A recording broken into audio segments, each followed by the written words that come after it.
Le 11 juillet 2027, par une chaude soirée d'été, 4 enquêteurs se donnent rendez-vous dans l'un des lieux les plus mystérieux de Montréal. Le fort de l'île Sainte-Hélène.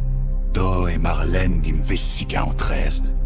Steph et Véronique de Paramystère viennent enquêter sur un endroit où des centaines de soldats britanniques ont vécu il y a plus de 200 ans. Depuis les générations, plusieurs visiteurs racontent avoir entendu des voix, des pas et aperçu des silhouettes étranges dans les vieux bastions. Cette nuit-là, nous allions peut-être comprendre pourquoi. Construit entre 1820 et 1824 après la guerre de 1812, le fort de l'île Sainte-Hélène avait pour mission de protéger Montréal contre une éventuelle invasion américaine. Pendant des décennies, des soldats britanniques occupent les casernes, montent la garde jour et nuit et surveillent le fleuve Saint-Laurent. La discipline est sévère.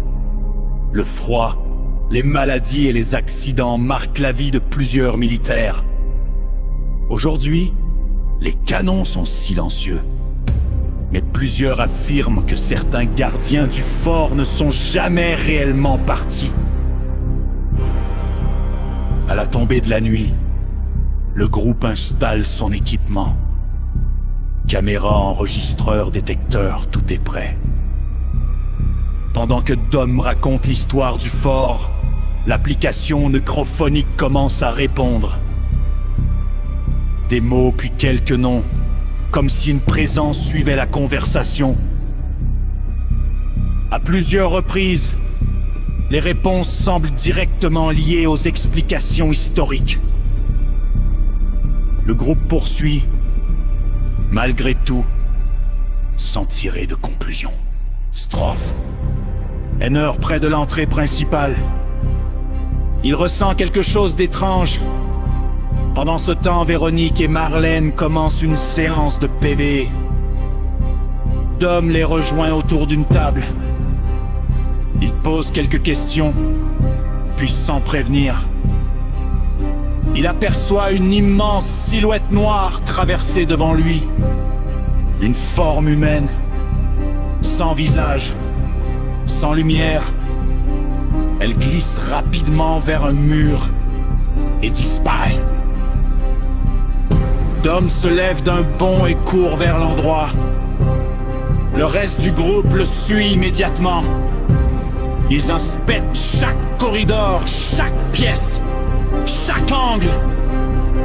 Mais personne, aucun visiteur, aucun animal, aucune explication. L'ombre semble s'être évaporée. Plus tard dans la soirée, le groupe retourne exactement au même endroit. Cette fois, Dom entend quelque chose. Une conversation très faible, comme si plusieurs personnes parlaient à voix basse. Il appelle Steph. Celui-ci écoute quelques instants, puis confirme entendre les mêmes voix. Quelques secondes plus tard, Véronique et Marlène arrivent à leur tour. Elles entendent elles aussi cette étrange conversation.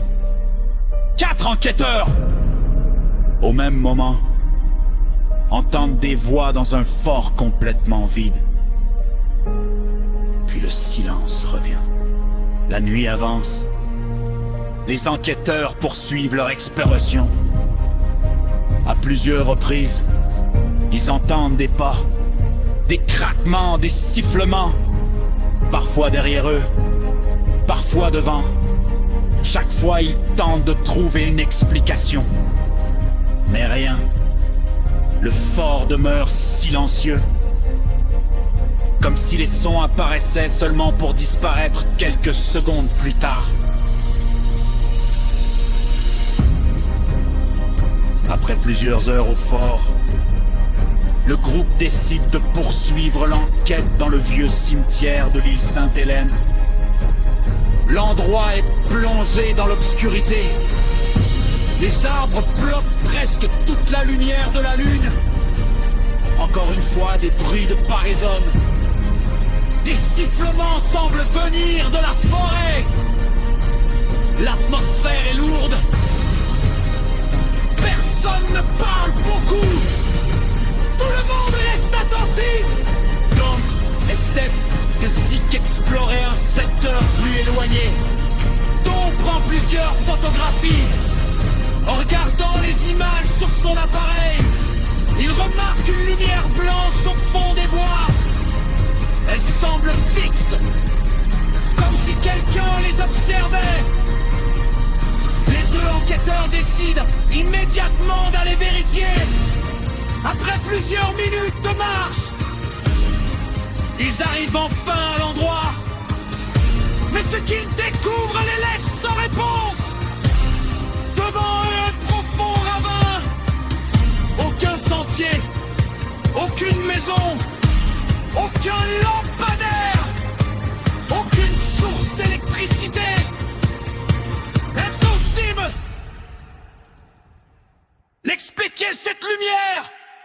Les fouilles les environs. Sans succès.